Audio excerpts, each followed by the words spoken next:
Assassin's Creed Syndicate. Is it worth a buy? Let's read the words of the developer. Let's read. London, 1868. In the heart of the Industrial Revolution. Lead your underworld organisation and grow your influence to fight those who exploit the less privileged in the name of progress. As Jacob Fry, a young and reckless assassin, use your skills to help those trampled by the march of progress. From freeing exploited children used as slave labour in factories to stealing precious assets from enemy boats. You will stop at nothing to bring justice back to London streets. To reclaim London for the people, you will need an army. As a gang leader, strengthen your stronghold and rally rival gang members to your cause in order to take back the capital from the Templars' hold. And if you're in the playground at school and your friends are boasting that they have nearly finished the game and you're still stuck on mission 6, get your fucking wallet out, because this game oozes microtransactions and you can just pay to fucking win. You can buy anything. Mac, just doesn't say that.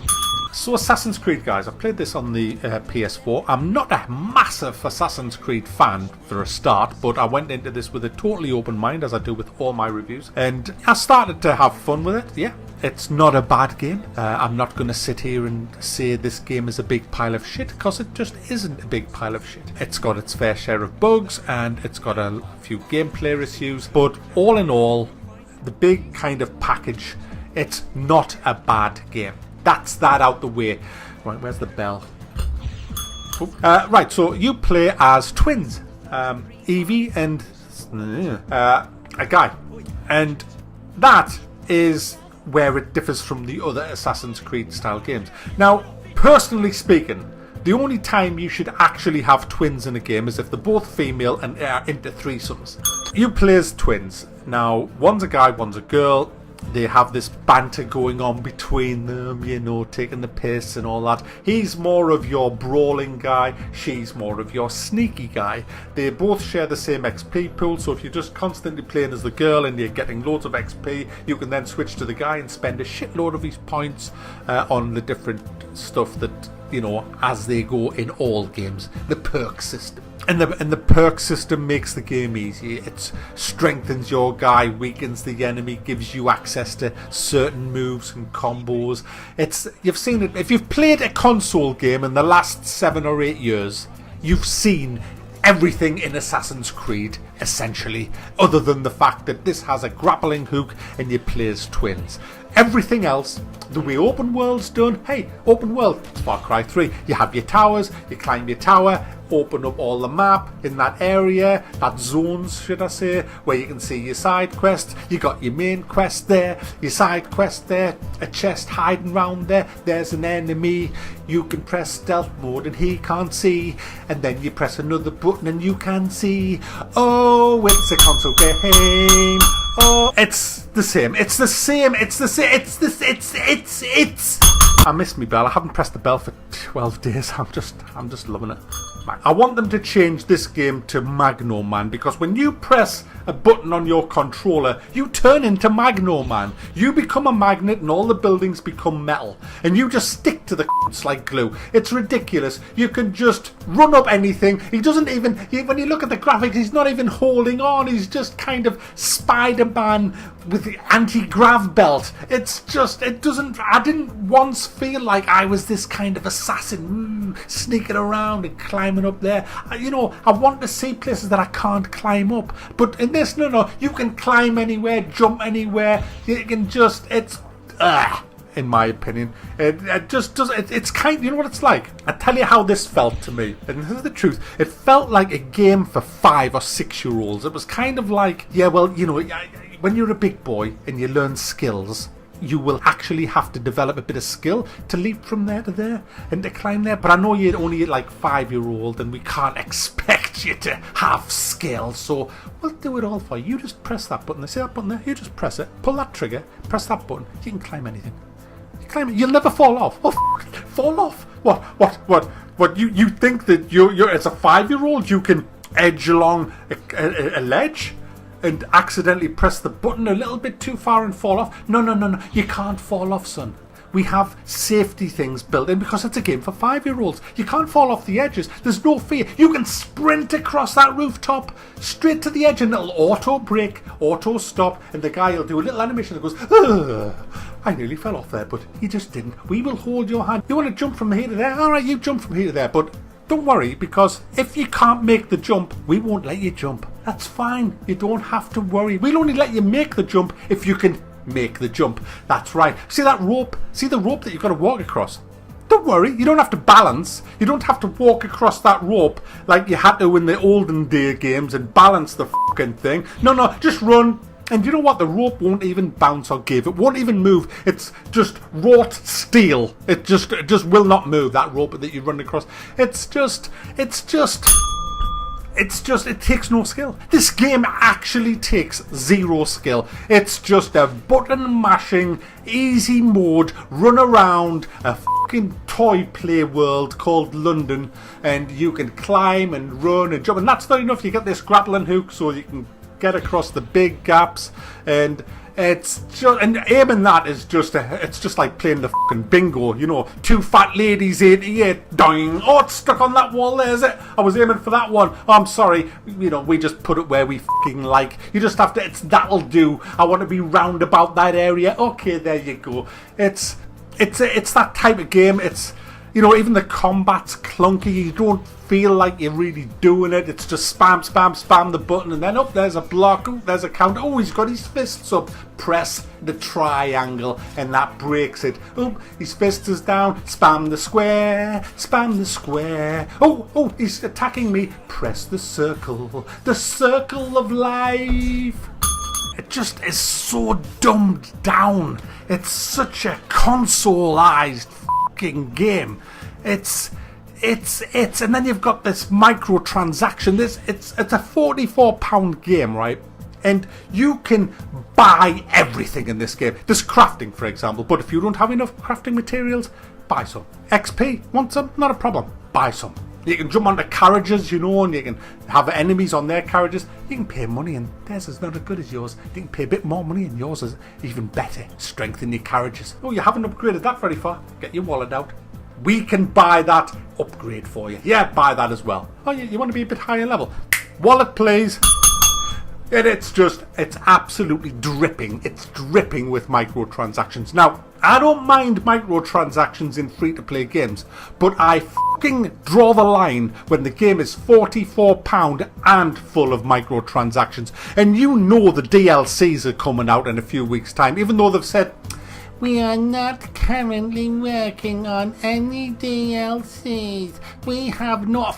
I just didn't feel as if it was a great game when I was playing it. There's bugs all over the place. I don't like the idea that they've mapped different abilities to the same frickin' button. It just depends on what situation you're in. It causes trouble. Sometimes I had people watching me when I was playing it, and I can't remember what I did. It was something like I did a back leap off a building, landed on a chimney that I was supposed to get to unlock something, and it looked amazing the way I did it. And they said, "Hey, you're quite good at this, aren't you, Mac?"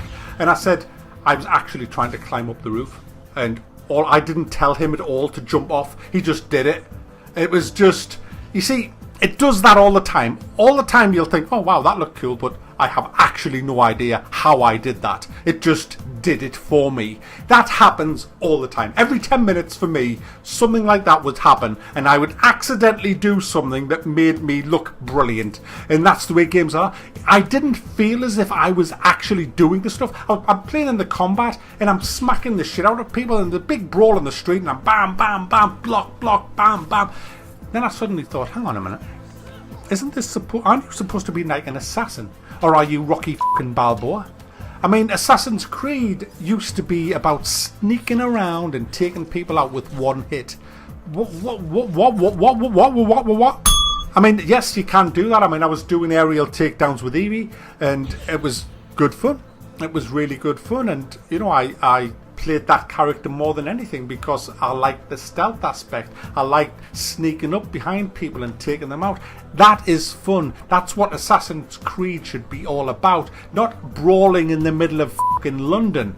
And while we're on the subject of that, there's far too many enemies just wandering around. Just trying to walk down the street and take in a bit of London life is just a fucking nightmare because every other guy's an enemy. And you're like walking down and going, oh wow, that looks really cool. I love the way they've done that. And it's like, hey, you fucking little whore. And then, what have I done to you? And bam, bam, bam. And it's just, you have to unlock an ability that allows you to walk the streets undetected, which I did after a couple of hours, and that made it more enjoyable because I didn't want to just keep going over the rooftops like Spider-Man all the time. I wanted to absorb a bit of the atmosphere of the game on the streets of London, where you meet a lot of iconic people from that time, like Darwin, Dickens, Queen Victoria and all of that. I wanted to get down there. I wanted to go in some of the buildings and get on a horse and cart and ride around, which is really cool. It's a bit like Grand Theft Auto in the 1860s. It was quite funny. You can also kidnap people, which looks really nice, and you kind of you've got a knife to the back hidden under the coat and you're walking them through this. You just keep fucking walking, you prick, just keep walking or I'll slit your spleen out.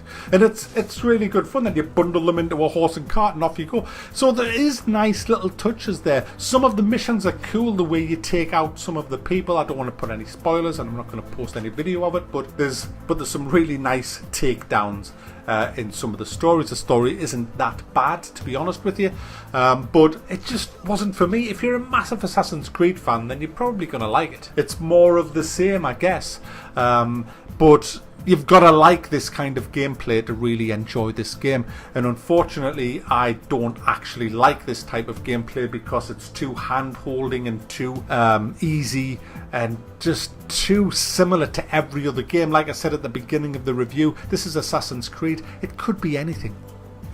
It's the same as all the other. It's like the console is a one-trick fucking pony, but it isn't. The console is capable of much better than this. Where the problem lies is not the console, but the pricks that are lazy developers. Because what they do, they take the same formula, open world map, check, zones, check, lookout towers, check, boring, dumbed down fucking combat that's in every fucking console game ever, check. And they just throw the same shit with a different skin on time after time, charge you £44, release 3 or 4 fucking DLCs, lots of microtransactions, and all the little fanboys go, ah yeah, it's fucking great. Well, I'm sorry, reality check, it's not fucking great. It's the same copy and pasted bullshit that you've seen time after time after time. And what's next? Assassin's Creed in the 1920s, where you have an open world of fucking map of France or something, and you go around going, I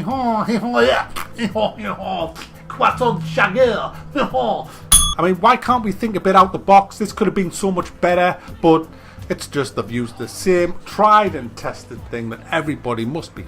I'm sick of it all by now. So there you go. I won't be finishing this game. It's going on eBay. So there you go. Assassin's Creed. Is it worth £44? Well, the way I'm going to score this is simple. For a PC gamer like me, who's fed up of these dumbed down bloody games, no it isn't.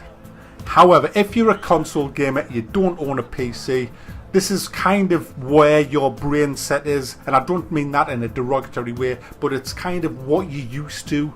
It's kind of like, yeah, well, I play console games, this is what I get, this is why I bought the console, because I like these type of games. Yes, it's worth a buy because it looks great, the combat is fun, the stealthing is fun in that sense, climbing around the buildings, yes, fun, grappling hook, fun, horse and carts, fun, setting. I think it looks really nice. I've heard people say that it's boring and bland. I don't think so. I think it looks gorgeous, and I think it really does a good job of representing London in that time period. So if you're just a console gamer and that's what you like, and these are the type of games that you like, then get it, because it is a good game in that sense. So there you go, guys. Assassin's Creed Syndicate is more of the same if you're used to this kind of stuff on the console and this is what you like, but as a PC gamer, nah. I want more from my games. I want a hell of a lot more from my games than this dumbed down shit.